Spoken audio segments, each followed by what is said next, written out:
The Reverse of the Medal by Patrick O'Brien, read by Robert Hardy.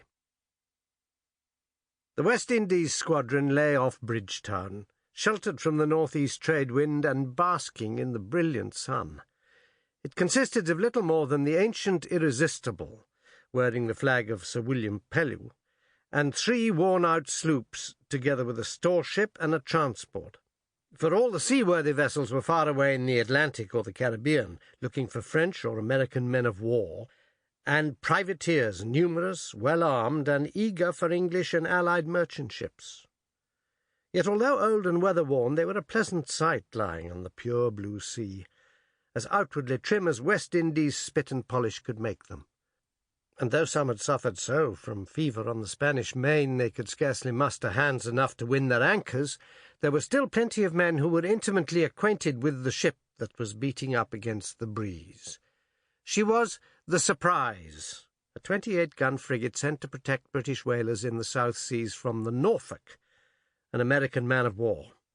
The Surprise was even older than the Irresistible. Indeed, she'd been on her way to the breaker's yard when she was given the mission. But unlike her, she was a sweet sailor, and if she'd not been towing a dismasted ship, she would certainly have joined the squadron a little after dinner.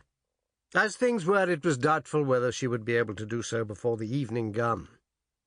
The Admiral was inclined to think she might manage it, but the Admiral was biased by his strong desire to know whether the vessel she had in tow was a prize. In that case, Sir William would be entitled to 1/12 of her value. He was also influenced by his ardent wish for an evening's music. Sir William was a large, bony old man with one forbidding eye and a rough, determined face, but music meant a great deal to him. "It may very well be a prize," the Admiral said to his flag lieutenant, and referring to the captain of the Surprise, added, "After all, they call him Lucky Jack Aubrey.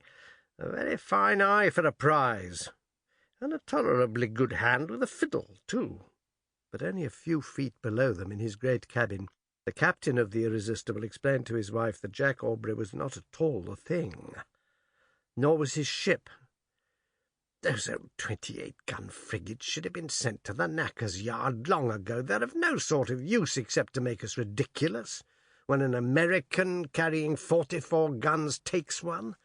They're both called frigates, and the landsman don't see the odds. 'Oh, my eye,' he cries, 'an American frigate has taken one of ours. The Navy's gone to the dogs.' And as for Aubrey, well, to be sure, he did take a great many prizes in the Mediterranean and the Indian Ocean, but it's my belief he overdid it. Rode his luck to death. Jack Aubrey cracked on as though his luck was going to last forever, keeping a stable of race-horses, entertaining like a Lord Lieutenant, and covering his wife with diamonds. How I should love some diamonds," said Mrs. Gould, but not aloud, and she conceived a rather favourable opinion of Captain Aubrey. "And then he tried some crackpot scheme of getting silver out of the dross of an ancient lead mine," said her husband. "Trusted in some shady projector. I hear he's in very deep water now." "Poor Captain Aubrey," murmured Mrs. Gould. "But the real trouble with Aubrey," said the captain, "is that he cannot keep his breeches on." This seemed a very general failing in the Navy, for it was the character her husband gave to many of his fellow officers, and in the first days of her marriage Mrs. Gould had supposed that the fleet was largely manned by satyrs. Yet none had ever caused Mrs. Gould the slightest uneasiness, and as far as she was concerned they might all have been glued into their small clothes.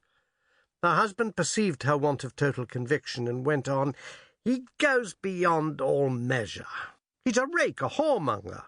When we were midshipmen in the Resolution, he hid a black girl called Sally in the cable tiers, used to carry out most of his dinner, cried like a bull-calf when she was discovered and put over the side. The captain turned him before the mast as a common seaman, but perhaps that was partly because of the tripe, too." "The tripe, my dear?"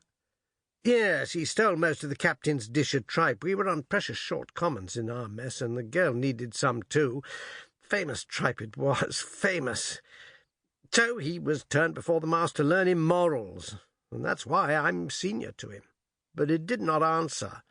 Presently he was at it again, debauching a post-captain's wife in the Mediterranean."